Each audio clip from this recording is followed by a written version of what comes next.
আচ্ছা আমাকে একটা জিনিস বলো রামদা, সত্য কথা বলবে। যদি তোমার এটা ফোন হোয়াটসঅ্যাপে করতে হোয়াটসঅ্যাপে করবে? না বলুন না, বলুন না। সত্য কথা বলবে। দেখো এখন যা রাজনীতির পরিস্থিতি আমি বুঝতে পারছি, তুমি যে ওই চাকরিটার ম্যাটারটা আছে ওটা কি হবে না হবে না, মানে ওটা কি পরিস্থিতি আমি তো বুঝতে, তোমার মজবুরি। ওইটা আমি লোকালি করে দেবো, বলে দিয়েছি তো আপনাকে। লোকাল তুমি লোকাল তুমি কোন ডিপার্টমেন্টে করাবে? ওই ব্যাংকে এলডিবি ব্যাংকে। এলডিবি ব্যাংকে করাবে? হ্যাঁ দেখো এলডিবি ব্যাংকে তো কাল তোমাদের সোশ্যাল মিডিয়ায় দেখছি কি ওই কে কে সব বিনা তথ্য দেখি চাকরি করে দিচ্ছে, তাদের চলছে, ঘাটাল নিউজ চালাচ্ছে। কোথায়? এলডিবি ব্যাংকে না কলেজে কি? এলডিবি ব্যাংকে কোনো চাকরি হয়নি। বিভাস না কে তোমাদের কর্পোরেশনের যারা আছে আর কি, তারা নাকি কি বিনা তার কার বউ শালিকে না কাকে সব চাকরি করে দিয়েছে। কি জানি, আমি জানি না। ঘাটাল নিউজে আছে, দেখো তুমি। কালকে ছেড়েছে? হ্যাঁ, যে ওই ইনকোয়ারির জন্য ওরাই করছে, যে বিনা পুরো অনিয়মে শীতল কপাট বলেছে একটা অনিয়মিতা করে চাকরি করেছে বলে। কি জানি, তুমি দেখো ভালো করে। জানো তো দেখ, তুমি তো বলেছিলে বীর সিংহ এতে করে দিবে ওটা। বীর সিংটা তো অ্যাকচুয়ালি কি হয়েছে, বীর সিংটা লোক না, অফিসটা হয়নি বলে লোক দেওয়া হচ্ছে না। তো আমি ওকে জানিয়েছিলাম ওই এলডিবি ব্যাংকে করাবো না। বীর সিং এতে তুমি তো বললে তোমার হাতে 20টা চাকরি আছে। না না না, বিষয় হলে কি হবে, এখনো তো বীর সিং এর তো সেটা বানাতে পারেনি। এখন তো খালি রাস্তায় অফিস সেটা বানাতে, অফিস সেটা বানাতে কি করে চাকরি।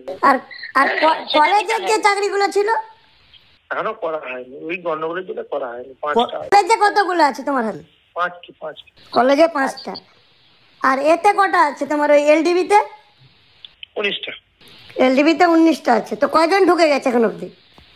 একটাও ঢুকেনি, এইসব গন্ডগোলের জন্য একটা ঢুকে। আচ্ছা, তো তোমার মনে হয় এই গন্ডগোল মোটামুটি হয়ে তুমি এলডিবিতে করে দিবে? হয়ে যাবে তো পাক্কা? হ্যাঁ, দেখো আমার ব্যাপারটা কি জানো, ওই যে মেয়েটার জন্য তোমাকে চাকরি বলেছিলাম, ওর যেখানে বিয়ে হয়েছে সেও তার হচ্ছে শ্বশুর হচ্ছে তোমাদেরই অঞ্চল পার্টির প্রধান। আমি জানি, আমার কাছে। এবারে দেখো সে আমাকে ডাইরেক্ট নিজে ফোন করছে, আপনি আমার বৌমার চাকরিটা ব্যবস্থা করে দিবেন বললেন। রামবাবুকে কাছে আমি গেলাম, আর রামবাবু সেভাবে আমাদেরকে কোনো করছে না। ভালো করে কথা বলেছি এবং আমি বলেছি ডিসেম্বরের আগে হবে না, জানি। ঠিক আছে, আমি এটা নিয়ে হোয়াটসঅ্যাপে আপনাকে রাত্রে কথা বলবো। সেখান থেকে আমি শুনলাম, আমি আসছিলাম আজকে, কিন্তু আমার অ্যাসেম্বলিতে একটা মিটিং ছিল, স্ট্যান্ডিং কমিটি। আস্তে আস্তে সেটা শুনলাম এবং সেটা শুনে মানে আমি তো যে বিস্ফোরক তথ্য ওখান থেকে পেলাম, যেটা আমি এতদিন ধরে পশ্চিমবঙ্গের মানুষকে বারবার বলে আসছি গত 2 বছর ধরে, যে দেব পুরোপুরি দুর্নীতির সঙ্গে যুক্ত। মানে এতদিন ধরে তার রাজনৈতিক পুরো সংকট দলই বলছিল যে সে 30% কাটমানি নেয়, এবং তারপরে ঘাটালের মানুষ বারবার আমাকে বলছিল যে উনি চাকরির নাম করেও টাকা তুলতেন, প্রত্যেক বছর টাকা নিয়েছেন। শিক্ষক নিয়োগ থেকে শুরু করে ওখানকার এলাকার ওনার যা যা কোটা আছে, যে জায়গার পদ থেকে উনি রেজিগনেশন দিয়েছেন, বীরসিংহ কলেজ স্কুল যেখান থেকে উনি ছিলেন সেখান থেকে রেজিগনেশন দিয়েছেন, সেখান থেকে প্রত্যেক বছর টাকা তুলতেন। আমি বারবার বলে আসছিলাম, কারণ সন্দেশখালি থেকে মানুষ যেভাবে অনুপ্রাণিত হয়েছে, এবারে মানুষ আস্তে আস্তে সত্যি কথাগুলো বলতে শুরু করে। এতদিন ধরে মানুষ ভয়ে ছিল, সন্ত্রাসে ছিল, কেউ দেবের মতো একটা ভগবান তুল্য নায়কের সম্বন্ধে বলতে সাহস পেতেন না। কিন্তু তিনি যে গরু চোরের কাছ থেকে টাকা দিয়েছিলেন, সেটা নিয়ে সবচাইতে বেশি সোচ্চার আমি হয়েছিলাম। কদিন আগে আপনারা দেখেছেন যে ইডি 8.5 ঘন্টা তাকে অফিসে বসিয়ে রেখেছে, জিজ্ঞাসাবাদ করেছে। আমি প্রশ্ন করেছিলাম যে 8.5 ঘন্টা ধরে কোনো ইডির মতো অফিসে আপনাকে কি করলো? দার্জিলিংয়ের থেকে চা এনে আপনাকে খাওয়ালো, না ইডি অফিসের আপনার ফ্যানের হাওয়া খাওয়ালো? আপনি মানুষকে বলুন যে 8.5 ঘন্টা ধরে আপনাকে কী করলো। আমি যেটা বলে এসেছিলাম যে গরু চোরের কাছ থেকে টাকা নিয়েছে, সেটা আজও বলছি, এবং ইডি যে 8.5 ঘন্টা ধরে ওনাকে জেরা করেছে, সেখান থেকে প্রমাণিত হয় যে কিছু না থাকলে কোনো এজেন্সি কখনো এত 8.5 ঘন্টা ধরে কাউকে জেরা করবে না।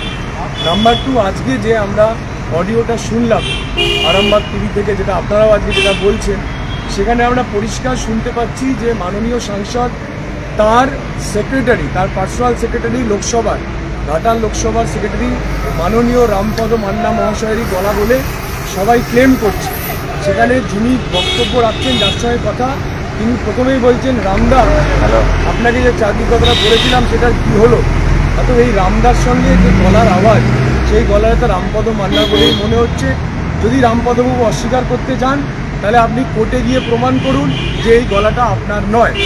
সেখানে রামপদবাবু বলছেন যে আমার কাছে বীরসিংহতে 19খানা 20খানা ভ্যাকেন্সি আছে, কলেজেতে 5খানা আছে, এবং ল্যান্ড ডেভেলপমেন্ট ব্যাংক যেটা এলডিপি, ল্যান্ড ডেভেলপমেন্ট ব্যাংকেতেও 19খানা 20টা আমার কাছে ভ্যাকেন্সি আছে। এগুলো সবকটাই সাংসদের কোটা, সেখানে কিচ্ছু করতে হবে না, খালি পয়সা দিলে, টাকা দিলে সেখানে চাকরি পেয়ে যাওয়া যাবে। এই যে প্রায় 44টা 45টা ভ্যাকেন্সির আমরা জাস্ট গল্প শুনেছি কনভারসেশনেতে, এরকম কতশো চাকরি উনি দিয়েছেন দীর্ঘ 10 বছরে। আমরা তো জাস্ট একটা অডিও ক্লিপ আজকে শুনলাম।